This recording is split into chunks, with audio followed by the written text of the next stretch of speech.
நமது ஆண்டவராய் இயேசு கிறிஸ்துவின் விலையேறப்பட்ட நாமத்திலே உங்கள் யாவருக்கும் அன்பின் நல்வாழ்த்துக்கள் கூறி இன்றைய தியானத்திற்கு உங்களை தயவோடு அழைக்கிறோம். இன்றைய தியான பகுதி சங்கீதம் 32 சங்கீதம். தியான வசனம் 32 சங்கீதம் 8 நான் உனக்கு போதித்து நீ நடக்க வேண்டிய வழியை உனக்கு காட்டுவேன், உன்மேல் என் கண்ணை வைத்து உனக்கு ஆலோசனை சொல்லுவேன். கிறிஸ்துவுக்குள் மிக பிரியமான அன்பு சகோதர சகோதரிகளே, அன்பான கர்த்தருடைய பிள்ளைகளே, அன்பு மாணவ செல்வங்களே, ஆண்டவராக இயேசு கிறிஸ்துவ நாமத்திலே உங்களை வாழ்த்தி ஆசீர்வதிக்கிறேன். இந்த ஆண்டின் புதிய கல்வியாண்டின் ஆரம்ப நாட்களிலே உங்கள் யாவரையும் அன்போடு வாழ்த்துகிறேன். இன்னும் ஒரு சில நாட்களிலே நம்முடைய பிள்ளைகள் படிப்பதற்காக பள்ளிகளுக்கு கல்லூரிகளுக்கு செல்ல இருக்கிறார்கள். பணியாற்றுவதற்காக ஆசிரியர் பெருமக்கள் காத்திருக்கிறார்கள். இந்த கோடை விடுமுறைகள் நம் ஒவ்வொருவருக்கும் வித்தியாசமான ஒரு அனுபவத்தை கொடுத்திருக்கலாம். எவைகள் எப்படி இருந்தாலும், சூழ்நிலைகள் விதமாக அமைந்திருந்தாலும், கர்த்தருடைய காக்கும் கரம், கிருபையின் கரம், வழிநடத்தும் கரம் நம்மோடும் நம்முடைய பிள்ளைகளோடும் இருந்து இந்த கல்வியாண்டிற்குள்ளாக நடத்தி வந்ததற்காக நான் ஆண்டவருக்கு நன்றி செலுத்துகிறேன். இந்த புதிய ஆண்டிலே ஆண்டவராய் இயேசு கிறிஸ்து தாமே புதிய ஞானத்தையும் அறிவையும் தந்து புதிய ஒரு கண்ணோட்டத்தோடு முன்னேறி செல்ல நமக்கும் நம்முடைய பிள்ளைகளுக்கும் கிருபை புரிவாராக. நாம் வாசிக்க கேட்ட இந்த சங்கீதத்தை பார்க்கின்ற பொழுது இங்கே தேவன் எப்படிப்பட்டவராக இருக்கிறார் என்பதாக சொல்லுகிறார். இந்த 8வது வசனத்திலே பார்க்கின்ற பொழுது அவர் என்னுடைய குருவாக இருக்கிறார். முதலாவது காரியம் அதைத்தான் பார்க்கிறோம். நான் உனக்கு போதிக்கிறவர் குரு, என் ஆண்டவர் எனக்கு போதிக்கிறவராக இருக்கிறார். ஒருவேளை ஆசிரியர்கள் எனக்கு போதிக்கலாம், உடன் நண்பர்கள் எனக்கு சில காரியங்களை கற்றுக் கொடுக்கலாம். ஆனால் இவைகளை எல்லாம் தாண்டி என் ஆண்டவர் அவர் எனக்கு போதிக்கிறவராக இருக்கிறார். குரு என்று சொல்லுகின்ற பொழுது அதை பிரித்து பார்ப்போம் என்றால் கு கூட்டல் ரு. கு என்றால் இருள், ரு என்றால் ஒளிப்பது, இருளை ஒளிப்பவர். எனக்கு அருமையான கர்த்தருடைய பிள்ளையே, நீ பிரவேசிக்கின்ற இந்த புதிய கல்வி ஆண்டிலே உனக்கு முன்பாக இருளாக தோன்றுகிற எல்லா காரியங்களிலிருந்தும் ஆண்டவர் இருளை அகற்றி உனக்கு வெளிச்சத்தை கொடுக்கிறவராக இருக்கிறார். நீ எந்த பாடங்களை தெரிந்து கொள்ள வேண்டும், எந்த இடத்திலே படிக்க வேண்டும், எல்லாம் ஒருவேளை உன்னுடைய கண்களுக்கு முன்பாக அவைகள் காணக்கூடாதவைகளாக இருளாக தோன்றலாம். அல்லது அந்த பாடத்திட்டங்கள் உனக்கு புரிந்து கொள்ள முடியாத ஒரு இருளாக காணப்படலாம். ஆண்டவர் சொல்லுகிறார், நான் உனக்கு போதிப்பேன் என்று சொல்லுகிறார். ஆம், அருமையான கர்த்தருடைய பிள்ளையே, உன் ஆண்டவர் உன்னுடைய குருவாக நீ ஏற்றுக்கொள். அவர் உனக்கு கற்றுக் கொடுக்கிறவராக இருக்கிறார். அவர் ஆசிரியர் என்று சொல்லுகின்ற பொழுது ஆசு கூட்டல் இரியர். ஆசிரியர், அதாவது ஆசு என்றால் குற்றம், இரியர் என்றால் இல்லாதவர், இல்லை என்றால் களைந்து போடுபவர். ஆம், அருமையான தேவனுடைய பிள்ளையே, அருமையான மாணவ செல்வங்களே, ஆசிரியர் பெருமக்களே, நம்முடைய பிரதான ஒரு ஆசிரியர் நமக்கு உண்டு. அவர் நம்முடைய தேவன். அவர் குற்றம் களைபவர். அவர் என்னுடைய குற்றத்தை நீக்கி போடுகிறவர். அவர் உன்னுடைய ஆசிரியராக, உன்னுடைய குருவாக இந்த வருடத்தின் இந்த புதிய கல்வியாண்டின் ஆரம்ப நாட்களிலே உனக்கு ஆசீர்வாதங்களை கட்டளையிட அவர் காத்திருக்கிறார். நம்முடைய பணிகளை இந்த புதிய மாதத்தில் செய்யும்போது எதை எப்படி செய்வது என்று அவர் கற்றுக் கொடுக்கிறார். வேதத்தை வாசிக்கின்ற பொழுது யோசேப்பு, தானியேல் போன்ற பக்தர்களை நாம் முன் உதாரணமாக கொண்டு வாழும்படியாக, நமக்கு மாதிரிகளாக, நமக்கு ஒரு அடையாளங்களாக அவர்களை வைத்திருக்கிறார். அருமையான கர்த்தருடைய பிள்ளைகளே, அவர்களுடைய வாழ்க்கையிலே அவர்கள் வாழ்ந்தது போல நீங்களும் வாழ்ந்து சுகித்திருக்க ஆண்டவர் உங்களுக்கு கிருபை செய்வாராக.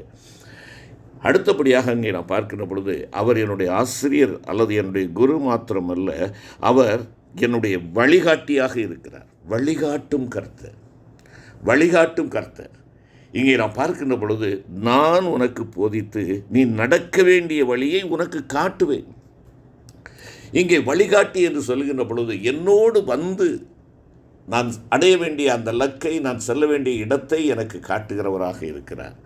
ஆம், இந்த நாட்களிலே கைகாட்டிகளாக இருக்க அநேகர் விரும்புவார்கள்.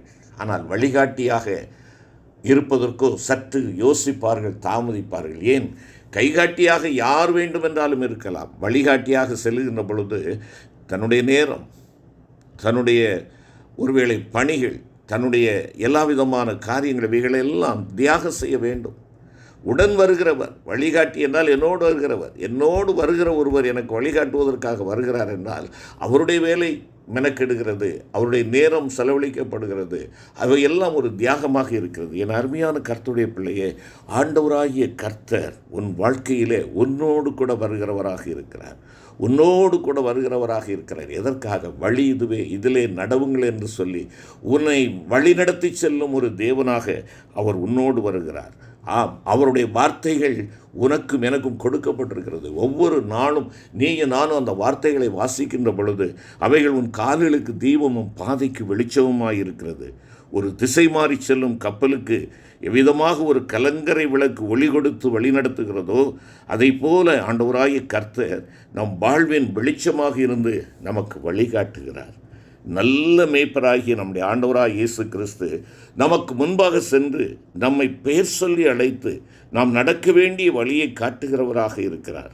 அவர் நமக்கு வேண்டிய ஆகாரத்தை தருகிறார். நாம் தாகமாக இருக்கும்போது அவர் நம்முடைய தாகத்தை தீர்க்கிறார். அவர் நமக்கு மேய்ப்பராக இருப்பதால் நமக்கு குறைவு இருப்பதில்லை. அனைத்து குறைவுகளும் நிறைவு செய்யப்படுகிற ஒரு சம்பூர்ணமான வாழ்க்கைக்குள்ளாக நம்மை நடத்துவார். மூன்றாவதாக, அவர் என்னுடைய பாதுகாவலராக இருக்கிறார். அங்கே பாருங்கள், உன்மேல் என் கண்ணை வைத்து. என் கண்கள் எப்பொழுதும் உன்மேல் நோக்கமாக இருக்கும்.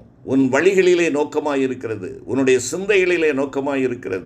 பூமி எங்கும் உலாவிக் கொண்டிருக்கிற கர்த்தருடைய கண்கள் உன்னை பார்த்து கொண்டிருக்கிறது, உன்னை கண்காணித்து கொண்டிருக்கிறது. நீ எந்த ஒரு சூழ்நிலையிலையும் விழுந்துவிடக்கூடாது என்பதற்காக அவர் தம்முடைய கண்களை உன்மேல் வைத்து உன்னை பாதுகாக்கும் கண்களாக இருக்கிறார். அவருடைய கண்கள் அக்கினி ஜுவாலை போன்றது. நீ கவலைப்பட வேண்டிய அவசியமில்லை, பயப்பட வேண்டிய அவசியமில்லை. சூழ்நிலைகளையோ அல்லது பாரமான காரியங்களை குறித்தோ நீ கவலைப்பட வேண்டிய அவசியமில்லை. அவர் உன்னை நீ கண் கலங்காதபடி பாதுகாக்கும்படியாக அவருடைய கண்கள் எப்பொழுதும் உண்மையில் இருக்கிறது. அவருடைய கண்கள் உன்னை காண்கிற கண்களாக இருக்கிறது. உன்னை காண்கிற கண்களை நீ கண்டிருக்கிறாயா? அந்த கர்த்தருடைய கண்களை நோக்கிப்பார். அவருடைய அன்பின் முகத்தை நோக்கிப்பார். அவருடைய அரவணைப்பின் கரங்களை நீ பற்றிக்கொள். இந்த புதிய கல்வியாண்டு உனக்கு ஆசீர்வாதமான ஒரு ஆண்டாக அமையும்.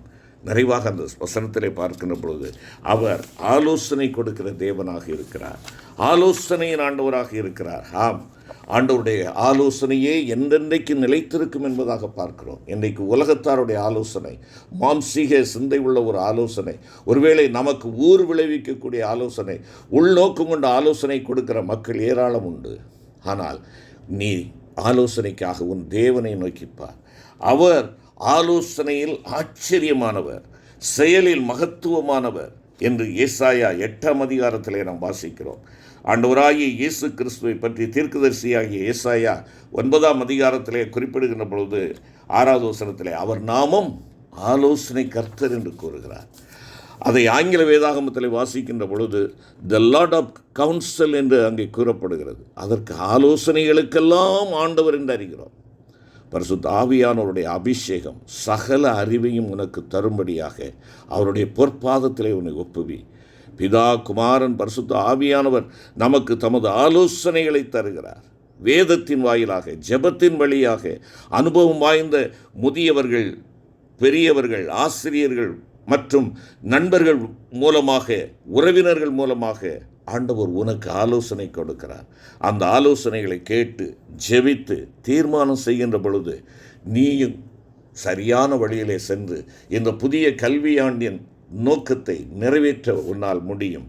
அவரை பற்றிக்கொள், அவருடைய கரங்களை பற்றிக்கொள். அவருடைய முகத்தை உன் பார்வையிலிருந்து நீ தகர்த்து விடாதே. எனக்கு ஒத்தாசை வரும் பர்வதங்களுக்கு நேராக என் கண்களை ஏறெடுக்கிறேன் என்ற தாவீதினுடைய அறிக்கை உன் வாழ்க்கையின் சாட்சியின் அறிக்கையாக அமையட்டும். ஆம், ஆண்டவர் உனக்கு மிகுந்த கிருபைகளை, நன்மைகளை கொடுத்து இந்த கல்வியாண்டை உன் வாழ்க்கையிலே வெற்றியின் ஆண்டாக மாற்ற கிருபை செய்வாராக. ஆமேன். ஜெபிப்போம். எங்களை அன்பின் ஆண்டவரே, நீர் கொடுத்திருக்கிற இந்த புதிய கல்வியாண்டிற்காக உமக்கு ஸ்தோத்திரம் அப்பா. இந்த கல்வியாண்டிலே கர்த்தாவே, நாங்கள் உம்மை மகிமைப்படுத்தும்படியாக எங்களுடைய பிள்ளைகளுக்கு முன்பாக நீர் சென்று தடைகளை அகற்றி, ஆண்டவரே நீர் எங்களுடைய பிள்ளைகளுக்கு ஒரு குருவாக, ஒரு ஆசிரியராக, ஆண்டவரே எங்களுக்கு ஆலோசனை கொடுக்கிறவராக, வழிகாட்டியாக, பாதுகாவலராக இருந்து எங்களுடைய பிள்ளைகளை மேன்மைப்படுத்தி நம்முடைய கரங்களிலே அர்ப்பணிக்கிறோம். ஆசீர்வதியும் வழி நடத்தும். மீட்பர் இயேசு கிறிஸ்துவின் விலையேற பெற்ற நாமத்தில் வேண்டிக் கொள்கிறோம் நல்ல பிதாவே, ஆமென்.